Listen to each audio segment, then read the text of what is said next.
Hola, muy buenas tardes. Feliz martes. Espero que se encuentren muy bien. ¿Me escuchan bien? Sí.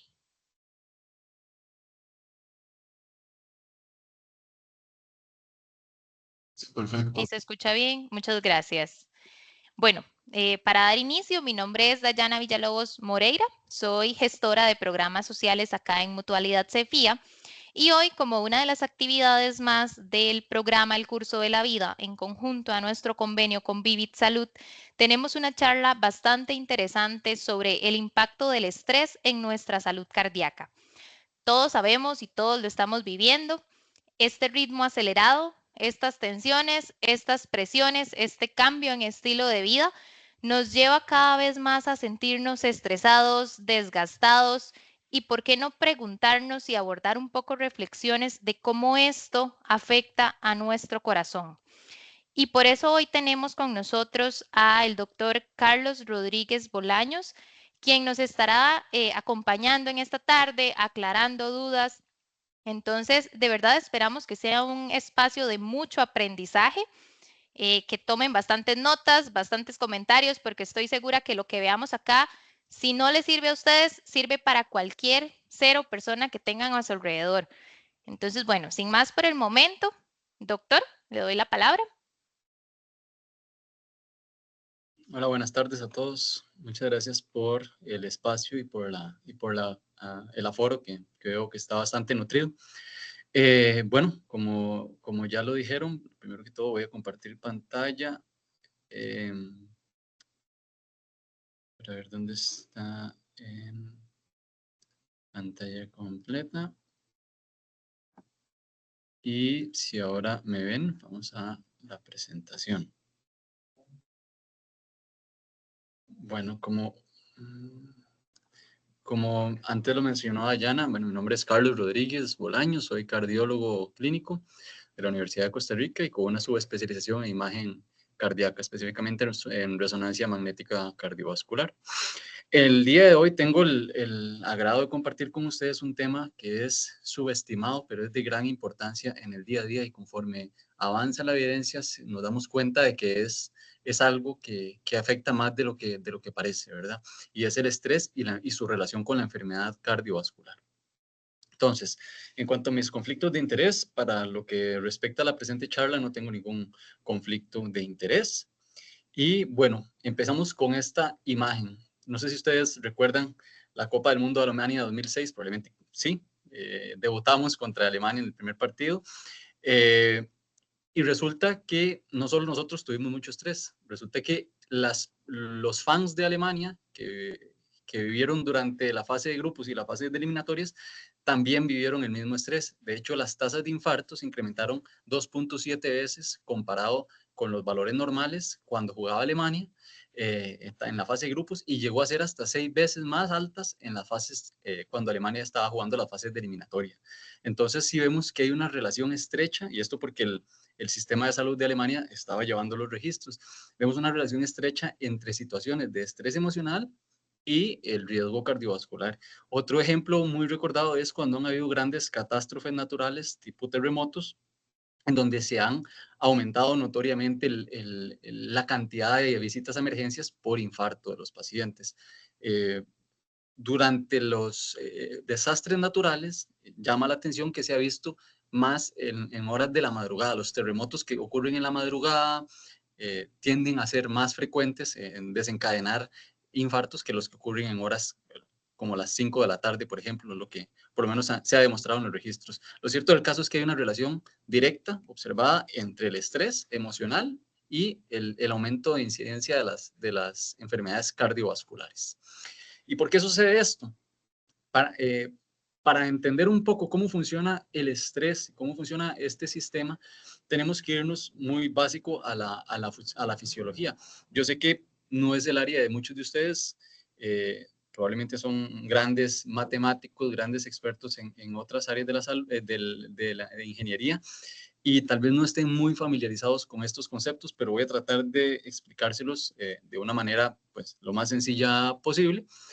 De cómo funciona el estrés. El estrés es un mecanismo de supervivencia, está tan arraigado en los seres vivos que no es propio del ser humano. En realidad, la gran mayoría de los animales tienen estos mecanismos de defensa. Es un mecanismo que se llama flight and fight, es decir, de huir o luchar.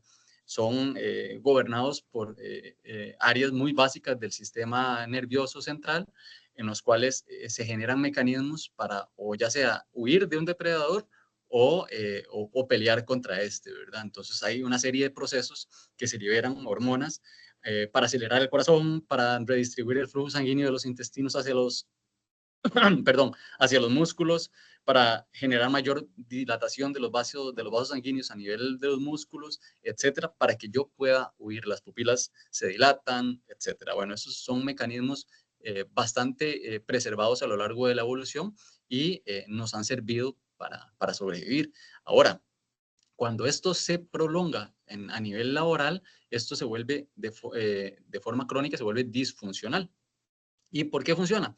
Funciona muy sencillo. Cuando estamos sometidos ante un estrés, ya sea físico o emocional, y llámese cualquiera, ¿verdad? Una mala noticia, el jefe me está exigiendo montones de tareas al mismo tiempo que no puedo, me está llamando un cliente que le tengo que entregar tal trabajo para tal fecha y no lo tengo listo, que me han quedado mal los proveedores, cosas que ustedes en su día a día están acostumbrados a enfrentar en los tiempos modernos. Quizás no estamos acostumbrados ahora, hoy en día, a huir de un león o de algún otro depredador, pero este es nuestro mecanismo de defensa ante situaciones de estrés.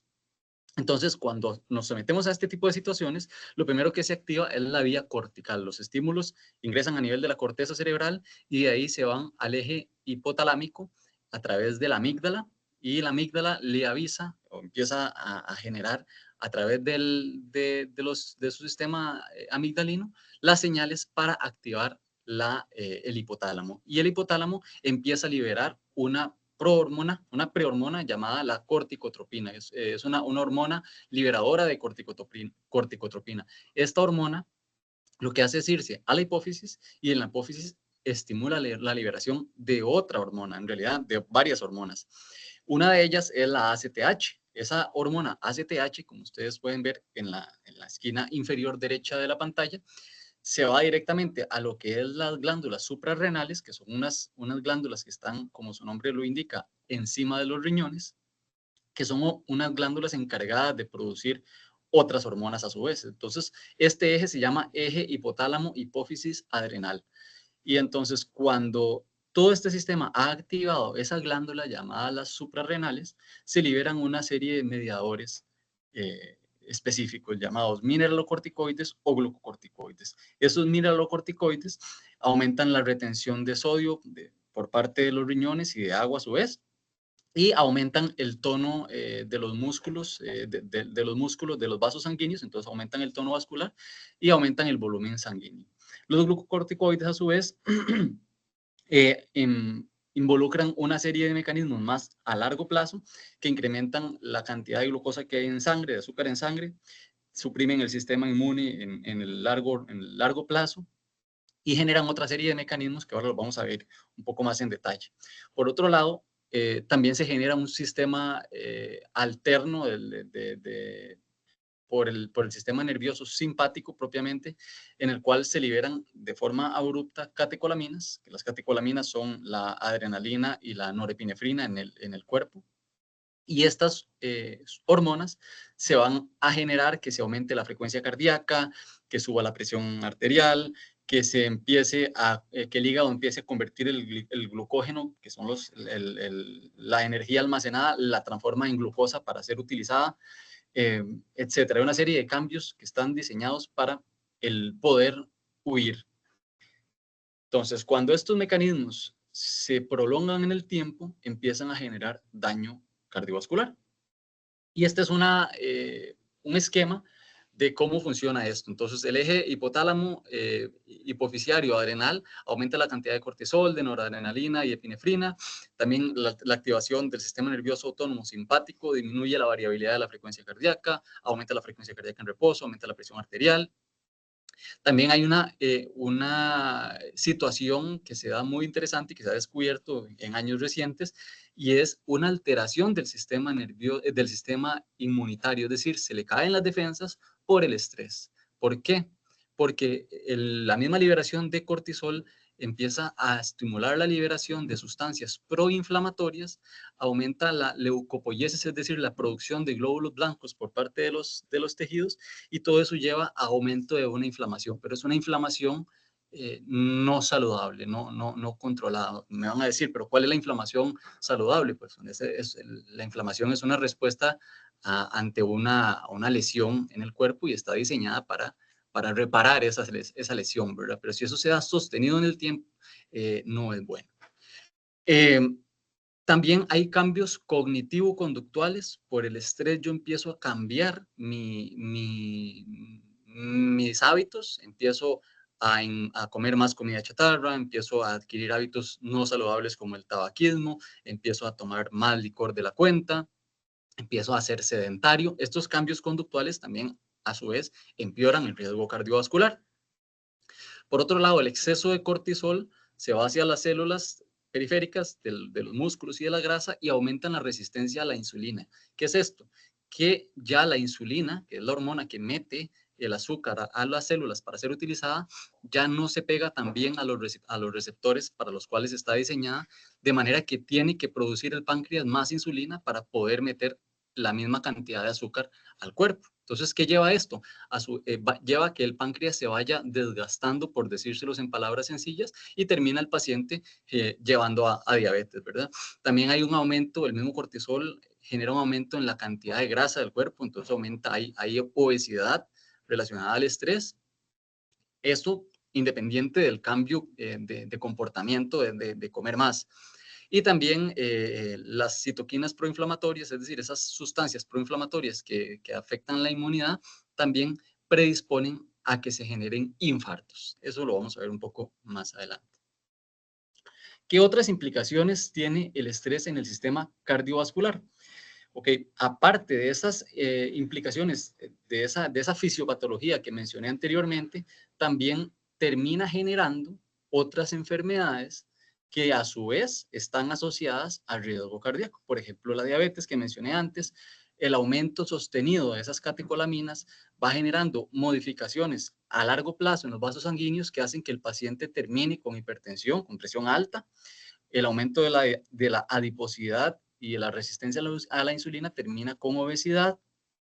También empieza el hígado a tener problemas para manejar el colesterol, y entonces los pacientes empiezan a tener colesterol alto. Eso se llama dislipidemia. Los pacientes empiezan a fumar para tratar de reducir ese estrés por esos cambios conductuales que mencionamos antes, y también se vuelven más sedentarios. Todo esto genera un riesgo asociado, ¿verdad? Cada una de estas variables que les he mencionado tiene un riesgo independiente, pero una vez que hemos quitado todas estas variables, vemos que el solo hecho de tener estrés aumenta 2 veces el riesgo de un infarto. Es decir, si usted agarra a un sujeto estresado que no es diabético, ni hipertenso, ni obeso, ni padece colesterol, ni fuma y es activo, pero solo el hecho de tener estrés es un factor de riesgo independiente para sufrir eventos cardiovasculares. ¿Y cómo es que se producen a largo plazo? Bueno, pues todo en el largo plazo, todos los caminos van a Roma y todo termina en el corazón. El corazón es una víctima de todos esos desastres metabólicos que se generan en el cuerpo, ¿verdad? Si yo tengo la presión alta, voy a generar enfermedad aterosclerótica, voy a generar que el corazón las paredes del corazón se vuelvan más gruesas. Si yo no trato esa presión alta, el corazón a la larga no solo se va a hacer más grueso, sino que se va a hacer más débil y voy a caer en insuficiencia cardíaca. También los malos hábitos como el fumado, los pacientes que han desarrollado diabetes o que tienen el colesterol alto pueden desarrollar isquemia miocárdica. ¿Qué es eso? Los infartos, ¿verdad? O hay gente que no se ha infartado como tal, pero sí tienen una condición que se llama angina crónica estable. También predispone muchísimo a la aparición de arritmias. ¿Por qué? Porque la grasa, cuando usted empieza a estresarse, empieza a tener esta serie de malos hábitos, se empieza a acumular la grasa y usualmente hay acúmulo de grasa visceral. No solo es las llantitas, no solo es la grasa en el abdomen, ni en los brazos, ni en las piernas, sino que hay grasa adentro de su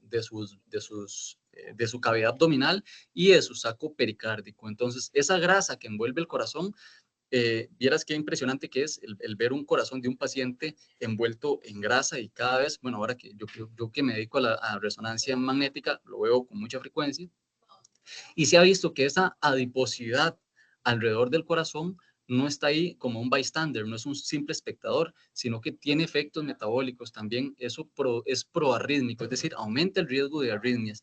Y la arritmia más frecuente y más mortal de todas es la fibrilación auricular, que lo pueden padecer 1% de toda la población y hasta el 6% de las personas adultas mayores, y es la principal responsable, por lo menos desde el punto de vista cardíaco, de los infartos cerebrales. Entonces, también eso es muy a tomar en consideración.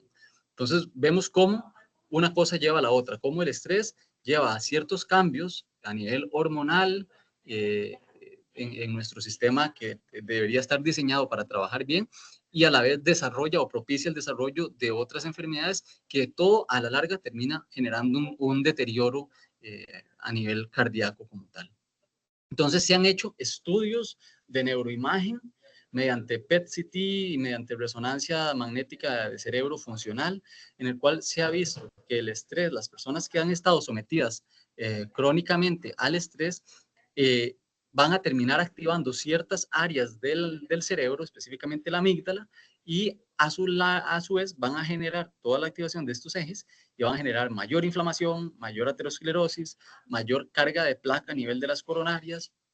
También va a caerse la función inmunitaria del cuerpo, y todo esto pues va a terminar a la larga en los eventos cardiovasculares como se los mencioné anteriormente. Ahora bien, ¿cómo se objetiviza el estrés? Ustedes me van a decir, ok, sí, pero para efectos prácticos, ¿cómo sé yo quién tiene estrés y quién no tiene estrés?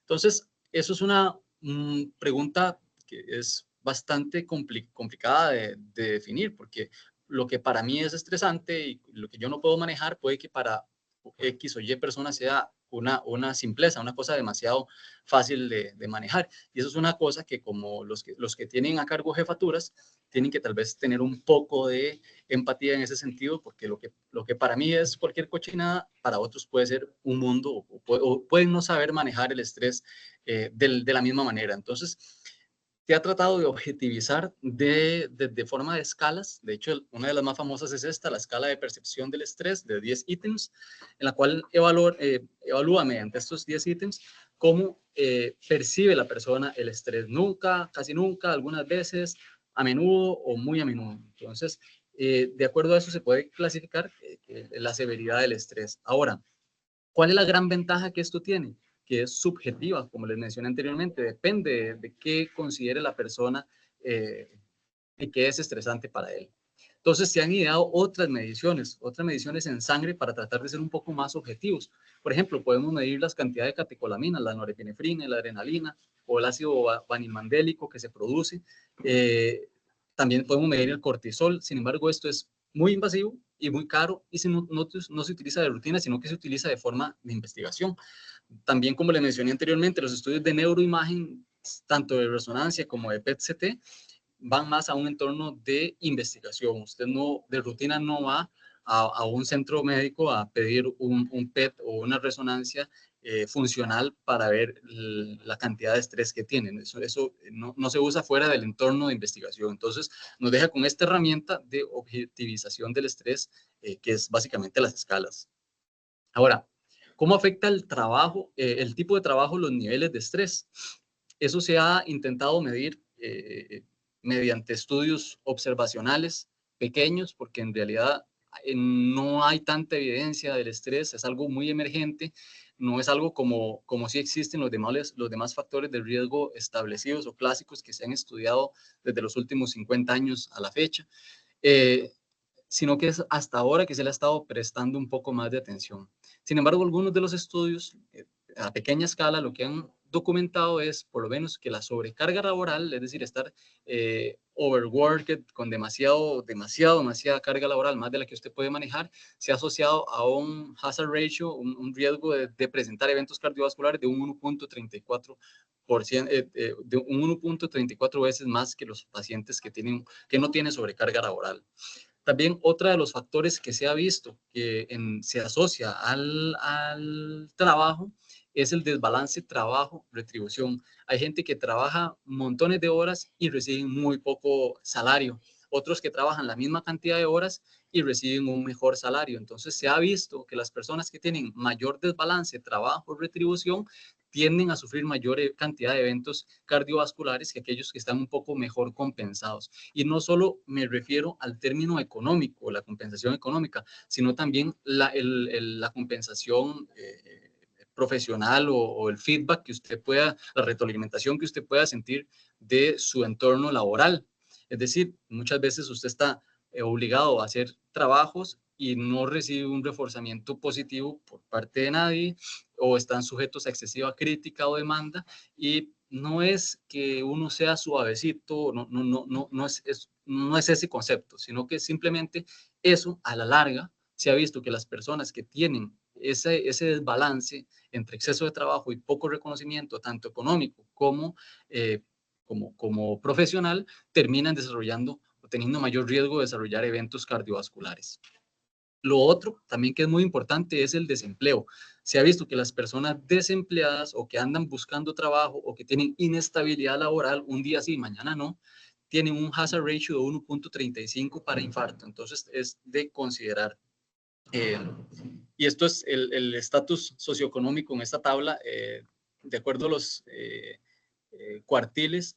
Los que están más abajo se ve que tienen sobrevida libre de eventos mucho peor que los que están en los cuartiles más altos. Mayor acceso al sistema de salud, tanto público como privado, mejor acceso a la medicina preventiva, mejores alimentaciones, estilos de vida un poco más saludables, etcétera. Entonces, todo eso juega papel de que desempleo o estatus económico bajo tiende a aumentar el riesgo cardiovascular.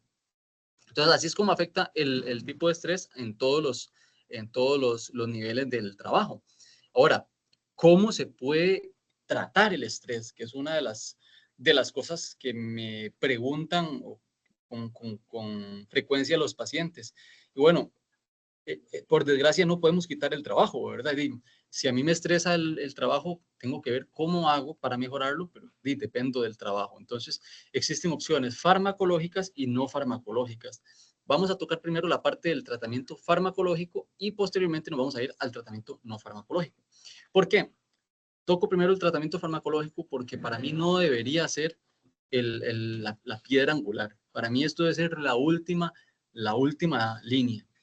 Entonces, se han usado diferentes fármacos con mayor o menor grado de éxito, los antidepresivos tan famosos, los inhibidores selectivos de recaptura de serotonina, como sertralina, como la paroxetina, la fluoxetina, los inhibidores selectivos los inhibidores de recaptura de norepinefrina y serotonina, como la venlafaxina, los antidepresivos tricíclicos, los inhibidores de la monoaminoxidasa. Entonces son medicamentos que generalmente algunos son medicamentos de venta libre, otros sí son recetados por psiquiatría, pero tienen que ser como un último recurso. En otras ocasiones son ansiolíticos, personas van a requerir ciertas cantidades de benzodiazepinas, otros van a requerir hipnóticos Z, que son medicamentos para poder dormir, etcétera.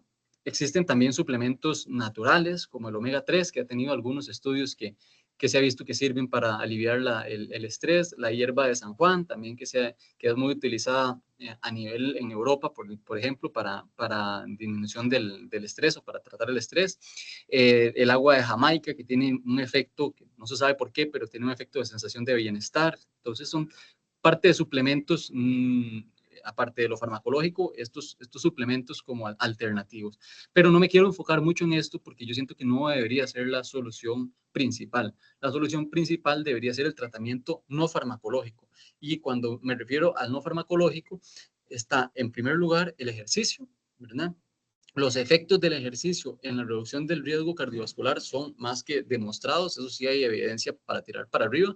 Las guías actualmente, tanto de prevención primaria como las de todos los demás, de cardiopatía isquémica, etcétera, siempre, siempre recomiendan 30 minutos, al menos 5 veces por semana de moderada intensidad o 150 minutos de moderada intensidad a lo largo de la semana, o bien 75 minutos de alta intensidad distribuidos a lo largo de la semana. Y si usted puede duplicar eso, es decir, hacer 300 minutos de moderada intensidad semanales o 150 minutos semanales de alta intensidad, pues genial. Y entre más ejercicio usted haga, mejor y más bajo es el riesgo cardiovascular. Y se ha demostrado que los pacientes que padecen de enfermedades cardiovasculares o que están en riesgo de y que inician un programa de ejercicio no solo mejoran el perfil cardiovascular, sino que también disminuye la depresión y la ansiedad asociada. Otro de los grandes áreas que hay que se está viendo que funcionan es el área de la meditación y el mindfulness y todas estas técnicas que se están redescubriendo, que en realidad esto no es nada nuevo, esto es filosofía oriental de casi 5.000 años, esto es filosofía de los romanos, de los estoicos romanos de hace 2.000 años, y ahorita lo que estamos haciendo es desempolvando todo eso que en realidad sirve, ¿verdad? Y se ha demostrado que el hacer una meditación activa enfocada en el bienestar de la persona, en cómo se siente la persona, ha demostrado una disminución del estrés y un aumento en la sensación de bienestar. Y no solo algo, pues, para mis adentros o subjetivo, sino que también se ha demostrado que mejora la respuesta a los antidepresivos en aquellas personas que ya están con antidepresivos. Y inclusive en algunos de ellos pueden reducir la dosis de los mismos. Cuando usted cambia estilos de vida, cuando usted se vuelve deportista, y esto lo he visto montones de veces en la consulta, usted deja de comer chatarra, usted disminuye o cesa el tabaco y pues obviamente al aumentar la actividad física empieza a perder peso, empieza a controlarse la presión, etcétera. Todo eso es súper beneficioso a nivel cardiovascular y a su vez tiene el gran beneficio de que baja los niveles de estrés. Entonces estamos matando dos pájaros de un tiro, ¿verdad? Estamos bajando per se el riesgo cardiovascular del paciente y también estamos contribuyendo a un mejor manejo del estrés de la persona. Existen también otras técnicas como el grounding, que es ustedes que están muchas veces metidos en una oficina la mayor parte del tiempo, tienen que tratar de desconectarse en ocasiones, irse a algún potrero, algún río, algún lugar donde ustedes puedan poner los pies en el agua, poner los pies en la tierra, en el barro y hacer ese tipo de ejercicio de meditación. Y algunos de ustedes, los más conservadores, podrán decir, pero ¿qué clase de hippie o qué clase de cosas nos está diciendo este doctor? Pues en realidad esto se ha visto que sí tiene impacto a nivel cardiovascular. Entonces, no hay que dejarlo de lado, no es solo el tratamiento farmacológico, de hecho, no debería ser el tratamiento farmacológico la primera opción. ¿Por qué nosotros terminamos dando tratamiento farmacológico? Porque vemos con decepción que muchas de las personas no logran ese compromiso en meterse en este tipo de actividades y pues al final de cuentas no lo logran y terminan con tratamiento farmacológico, pero no es lo ideal. Entonces, no podemos quitarnos el estrés, pero sí podemos de una manera aprender a vivir con él, aprender a modular nuestras respuestas al estrés, que eso sí nos podemos adaptar muy bien. Ahora, para que vean el impacto de las estrategias de reducción de estrés a nivel cardiovascular, esta es una gráfica tomada de un estudio en el cual se vio pacientes que estaban sometidos a rehabilitación cardíaca y otros que también tenían estrategias de manejo del estrés versus aquellos que no tenían ninguna de las dos. Y se ve cómo la sobrevida libre de eventos clínicos fue mucho mejor en aquellos pacientes que, aparte de la rehabilitación cardíaca, tenían un entrenamiento de manejo del estrés. Entonces es algo sumamente significativo y que no se nos debería pasar. Es que no nos cuesta nada, ¿verdad? Cuando ya atendemos a alguien, ya sea de prevención primaria o ya de prevención secundaria, con prevención primaria quiero decir cuando no le ha dado ningún infarto ni ningún evento cardíaco, y prevención secundaria me refiero cuando ya les ha dado, pero bueno, hay que tratarlos. Entonces, independientemente de cómo le llegue a usted el paciente o ustedes cómo se presenten ante el médico, siempre es un momento adecuado para tocar estos temas, ¿verdad? Tocar el tema del mindfulness, tocar el tema del cómo está manejando usted el estrés en su trabajo, usted como jefe, cómo está tratando a sus colaboradores. Siempre es muy importante todo este tipo de temas. ¿Cómo está durmiendo usted? Los trastornos del sueño son hasta el 70% de las causas de hipertensión no controladas. Apnea del sueño genera hipertensión no controlada y llegan por ese tipo de hipertensión, ya están con 3 fármacos, no los podemos bajar y resulta que lo que tienen es apnea del sueño. Muchos de estos trastornos del sueño están relacionados también al estrés. Entonces, no hay que perder la oportunidad para cuando llega un paciente, no solo darle el tratamiento, sino que también inculcarle modificaciones de su estilo de vida, más ejercicio, mejoras en la dieta, abandone el tabaco y haga estrategias de meditación. No es ninguna tontera, no es ser un hippie, es beneficio demostrado en reducción del riesgo cardiovascular para ustedes, ¿verdad?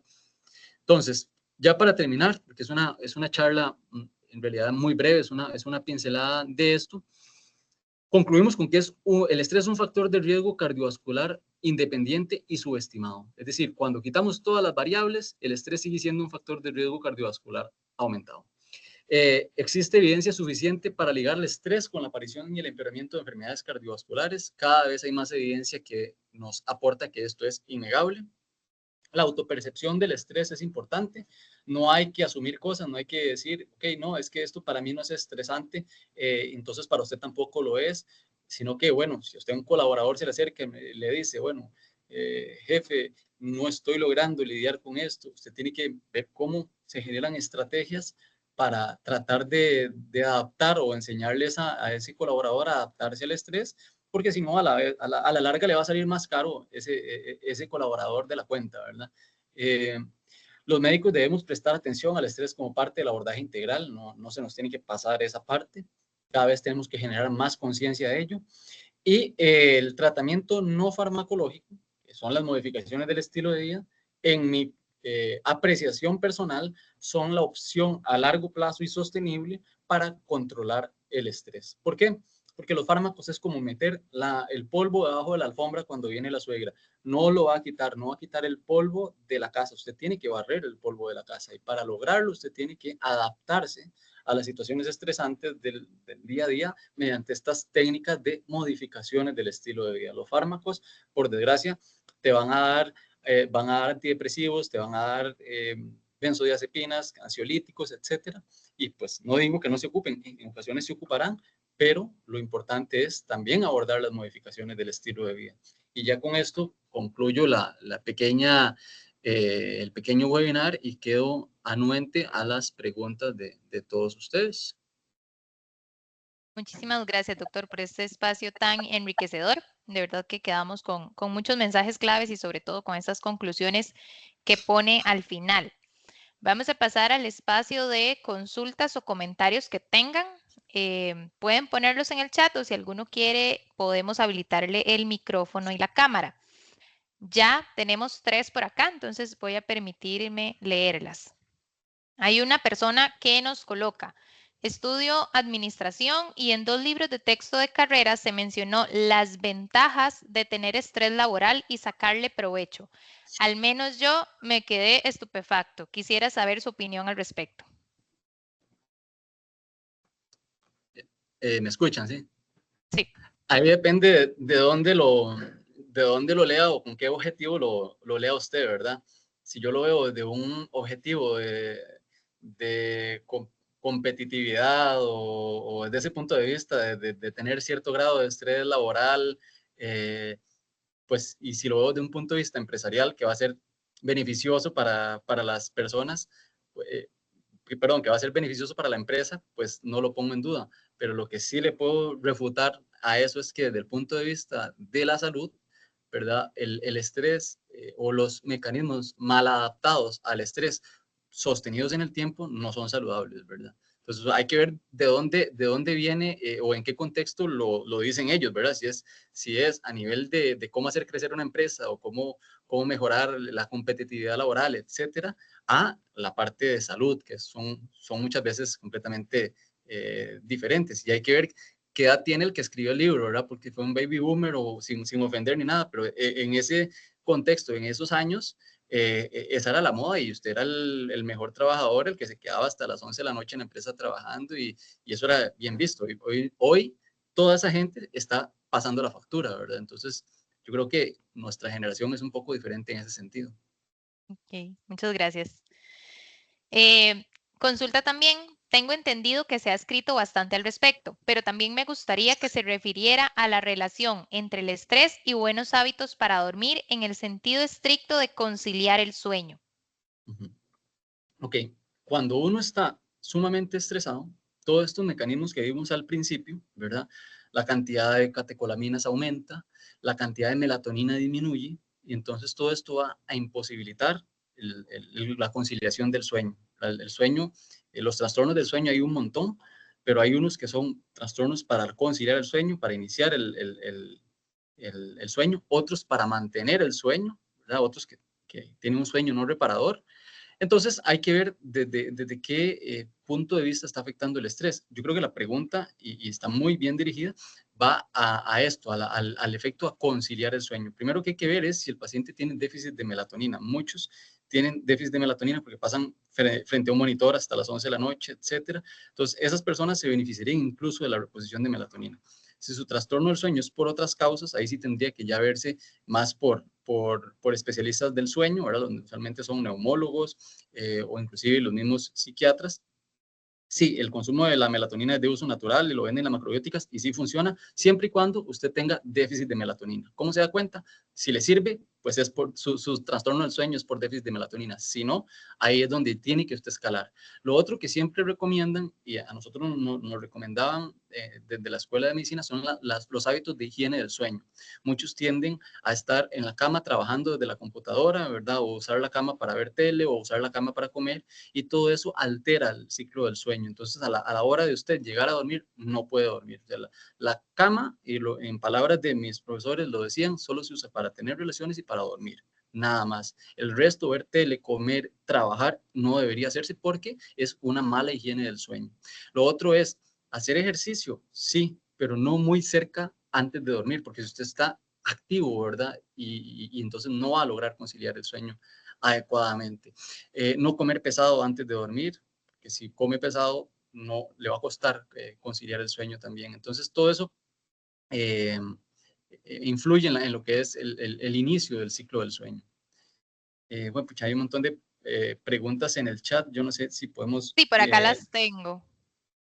Me gustaría saber Vamos. si ha escuchado de los problemas de corazón posteriores al COVID. Claro que sí, absolutamente. Eso se llama un PASC, Post-Acute Cardiovascular Syndrome.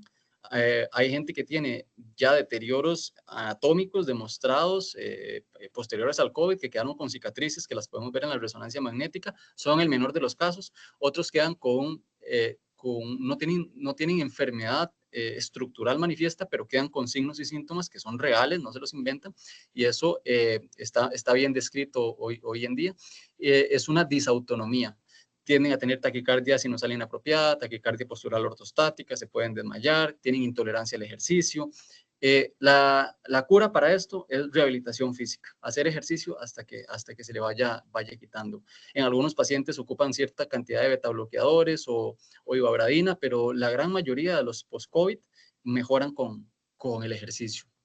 El consumo de melatonina, bueno, eso ya lo abarcamos, es de uso natural. Las arritmias extrasístoles ventriculares no son tan peligrosas. Eso es una pregunta muy buena. Las arritmias ventriculares, es decir, aquellas, primero que es una arritmia es un latido extra, ¿verdad? Que nadie invitó ese latido a estar. Nuestro corazón late a un cierto ritmo y de repente se meten latidos extra. Pueden ser supraventriculares o ventriculares. Las arritmias ventriculares hay dos grandes tipos. Los que son en presencia de una cardiopatía estructural, es decir, de un corazón con alguna alteración estructural, y las que no tienen alguna cardiopatía estructural. El riesgo de esas arritmias va a depender de eso, precisamente, cuánta cardiopatía estructural tenga usted. Hay algunas que son benignas, las idiopáticas, se generan de tractos de salida, etcétera, son molestas, se ablacionan, se tratan, pero más que todo es por los riesgos, por los síntomas, pero no por el riesgo de una muerte súbita. Hay otras, por el contrario, que sí son en presencia de enfermedad y hay que tratarlas. Eso no hay que dar nada por hecho, hay que hacerse exámenes, hay que hacerse ecocardiograma, valoración por cardiología, Holter, etcétera, para determinar si una arritmia es de cuidado o no. Es normal que por estrés se dé angina de pecho. Un ataque de pánico puede dar síntomas, puede dar falta de aire, dolor de pecho y todo, que no, que no corresponda a nada cardíaco. Pero si usted por estrés empieza con angina de pecho, hay que cuidarse y hay que acudir a cardiología. ¿Por qué? Porque eso es uno de los síntomas predominantes de cuando hay una obstrucción de una arteria coronaria. De hecho, la angina se define como un dolor retroesternal, es decir, detrás del pecho, que inicia con el estrés físico o emocional y que cesa con el reposo. Entonces, si yo estoy estresado y me empieza un dolor de pecho, eso cumple las características de un dolor anginoso, por definición, y tenemos que descartar que no sea una arteria obstruida la que usted tiene en su cuerpo. Excelente la pregunta de don Denis. Y pues creo que alguien más tenía una mano levantada y me Sí, gustaría. por acá el usuario que tenemos con VRM ya tiene el micrófono Hola, habilitado. buenas tardes, Hola. gracias. Muy interesante. Es que no sé por qué no podíamos algunos participantes colocar preguntas en ninguno de los dos lados, ni en el chat, ni en lo de preguntas, pero bueno, ¿cómo sabe uno digamos, si esos efectos que usted mencionaba antes son por herencia o genéticos, que es lo que le dicen a uno generalmente, o si es por este asunto que usted está mencionando del estrés? Y lo Eso es otro, digamos, a veces los relojes que uno usa, los de medir la presión, los latidos del corazón y demás, le mandan a decir como que tiene esa arritmia o un ritmo sinual, es que se dice. sinusal, ajá, Y, correcto. y va, y va uno al cardiólogo, le mandan esa prueba que usted acaba de indicar, lo del Holter y las 24 horas y todo eso, y todo parece estar bien, ¿verdad? Pero es como eso de que uno va al doctor y todo salió bien, y cuando sale donde el doctor, otra vez está Sí. usted mal, ¿verdad? Los dispositivos, tal vez es una cosa muy importante porque hoy en día todo el mundo tiene acceso a dispositivos, a relojes inteligentes y pues es el día a día de la consulta de eso, ¿verdad? Mucha gente llega preocupada, uno, o porque tiene la frecuencia muy baja o porque le marca arritmias. Lo primero que hay que ver es que esos dispositivos aún no están validados por las guías para toma de decisiones diagnósticas, ¿verdad? Pueden orientarlo a uno, pueden prenderle las alarmas, pero uno tomar decisiones basadas en dispositivos móviles inteligentes todavía no hemos llegado a por lo menos aprobación por guías. Ahora, eso no quiere decir que no tengan importancia. Lo otro que tenemos que descartar es que no sean artefactos. Muchas veces ando el reloj muy flojo, no logro censar bien el pulso y me sale subestimado. Ahora, otras veces sí es verdadero lo que está marcando y lo que marca es arritmia sinusal respiratoria, como usted mencionó. La arritmia sinusal respiratoria es un fenómeno fisiológico, es un fenómeno que se da cuando yo meto aire, entra a la vena cava, a través de la vena cava, de las venas cavas hacia el atrio, se distiende y eso genera un fenómeno que acelera la frecuencia cardíaca. Se llama, si no me equivoco, el reflejo de Bainbridge y aumenta la frecuencia cardíaca. Cuando yo boto el aire, ¿verdad?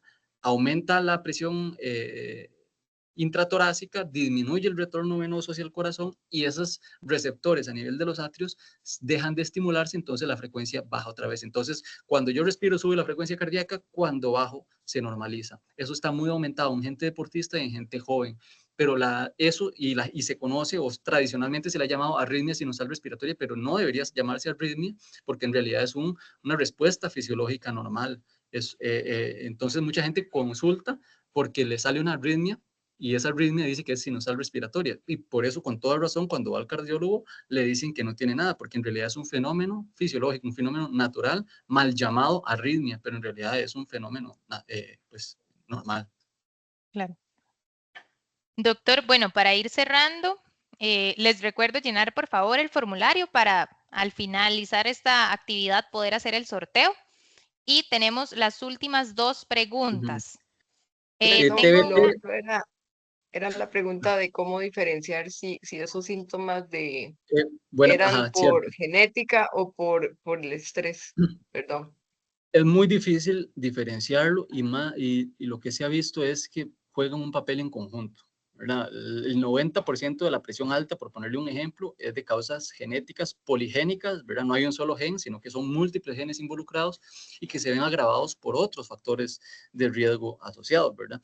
Entonces, es muy difícil separar el trigo de la paja en este contexto y hay que abordarlo todo de forma integral. O sea, yo no le podría decir, usted no tiene un componente genético, lo suyo es puro estrés, o viceversa, ¿verdad? Lo suyo, el estrés no juega ningún papel, es solo un componente genético porque no podemos hacer eso. Usualmente todo juega un papel en conjunto. Entonces, sí, la genética es muy importante para ciertas enfermedades cardiovasculares más importantes que otras, como por ejemplo para las miocardiopatías, pero para el grueso de los factores de riesgo cardiovascular es una variable más a tomar en cuenta. No la podríamos separar en una consulta. Perfecto, Y la muchas última gracias. pregunta, creo que es, ¿la trombosis venosa profunda en extremidades inferiores pueden causar arritmias? Bueno, es una pregunta que se las trae. El principal riesgo de la trombosis venosa profunda es el tromboembolismo pulmonar, es decir, que ese coágulo, la trombosis es un coágulo, migre, se desprenda y se vaya al corazón y el corazón se aloje en una de las ramas pulmonares y cause un desbalance entre la perfusión y la ventilación, y eso se llama un embolismo pulmonar que puede ser letal o no. En algunas ocasiones, los embolismos pulmonares pueden precipitar arritmias, unas taquicardias auriculares o fibrilación auricular, pero esas arritmias son en respuesta a algo mayor o algo más peligroso, que es el tromboembolismo pulmonar. Entonces, siempre que usted tiene una trombosis venosa profunda y tiene arritmias o tiene falta de aire, tiene que descartar que es que no se le haya migrado ese coágulo hacia arriba, ¿verdad? Ujú. Ok, muchas gracias. Solo nos queda una que estaba en la sección de preguntas y respuestas. Nos preguntan si se puede saber mediante algún examen si la dislipidemia es genética o se da por estrés. Sí, hay unas formas de saber si hay contribución genética, hay estudios genéticos para dislipidemia. Lo que yo le he preguntado a los endocrinólogos es que no se realizan de rutina. Sin embargo, hay una que es muy importante y que es muy fácil de realizar. No es barata, pero sí se hace y le cambia a usted la vida porque ya hay tratamiento y 1 de cada 5 personas padecen de esta enfermedad, que es la lipoproteína A. Es un tipo de lipoproteína que se ha visto que es el equivalente a tener hipercolesterolemia familiar. Entonces, la hipercolesterolemia familiar es un colesterol que generalmente lo tienen todos en la familia, colesterol de más de LDL más de 190, usualmente tienen ciertas lesiones en la piel, como acúmulos de grasa en la piel que los hacen sospecharlo, o eventos cardiovasculares tempranos en miembros de la familia. Entonces, el diagnóstico general de las dislipidemias familiares es muy basado en la historia familiar, pero también sí hay test genéticos específicos. Y actualmente uno de los que es muy fáciles de realizar es el de la lipoproteína A, que es una vez en la vida usted se hace ese test genético, no sé cuánto cuesta, creo que 200.000 colones o inclusive menos, y le demuestra si usted es positivo o no, si tiene valores elevados de lipoproteína A o no. 1 de cada 5 personas lo tiene y se ha visto que está aumentado el riesgo de eventos cardiovasculares tipo infarto, así como el riesgo de estenosis aórtica. Hay tratamiento hoy en día que es el inclisiran, que bueno, esperamos tenerlo para el finales de este año o el que viene en Costa Rica, entonces vale mucho la pena esos test genéticos. Específicamente yo recomendaría esa lipoproteína A. Bueno, muchas Perfecto. gracias por las preguntas, todas han Muchísimas sido gracias. muy, muy buenas, muy interesantes y creo que han enriquecido mucho la charla. Muchísimas gracias a usted por acompañarnos, doctor. Y bueno, agradecerle. Esperamos de verdad que el espacio haya sido de mucho provecho para todas las personas que nos acompañaron. Nada más me quedaría entonces con las personas que participaron llenando el formulario para proceder con la rifa en vivo. Entonces, muchísimas Hasta gracias. luego. Buenas tardes.